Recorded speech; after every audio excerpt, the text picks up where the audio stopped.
Hi అండి, అందరికీ నమస్కారం. Welcome to my channel. ఈ వీడియోలో జగన్ అరెస్ట్, తీవ్ర టెన్షన్లో పార్టీ నేతలు, పూర్తి వివరాలు అయితే తెలుసుకుందాం. వీడియోని ఎక్కడే కానీ స్కిప్ చేయకుండా ఎండ్ వరకు చూడండి ఫ్రెండ్స్. మాజీ సీఎం జగన్తో పాటు సీనియర్ పోలీసు అధికారిపై అయితే కేసు నమోదైంది. గతంలో సిఐడి డీజీగా పనిచేసిన సునీల్ కుమార్ పైన రఘురామరాజు ఫిర్యాదు చేశారు.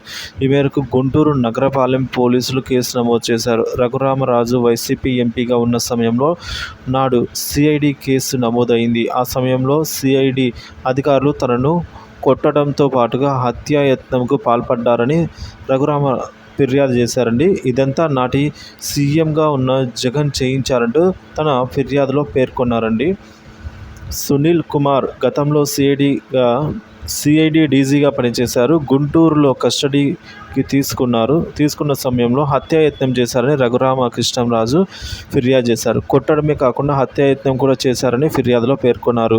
సిఐడి డీజీ సునీల్ కుమార్తో పాటు అతని బృందంలోని పలువురిపైన సెక్షన్ 120B, 166, 167, 197, 307, 326, 465, 506 సెక్షన్ల కింద కేసు నమోదులు చేశారు. తనను అక్రమంగా అరెస్టు చేసి వేధించారని, 5 ఆగంతకులతో దారుణంగా హింసించి వీడియో తీసి అప్పటి సీఎం జగన్మోహన్ రెడ్డికి చూపించారని రఘురామకృష్ణంరాజు తెలిపారు. తప్పుడు రిపోర్టు కోసం డాక్టర్లను కూడా మార్చేసిన పద్ధతి నెలకొందని, అన్ని డాక్యుమెంట్లు తన వద్దే ఉన్నాయని ఆయన వెల్లడించారు.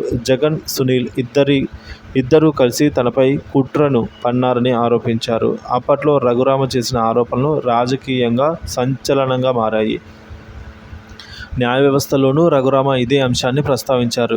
ఈ కేసు విచారణలో పలు కీలక అంశాలు అయితే వెలుగులోకి వచ్చే అవకాశం అయితే ఉంది ఫ్రెండ్స్. ఇంకా కూడా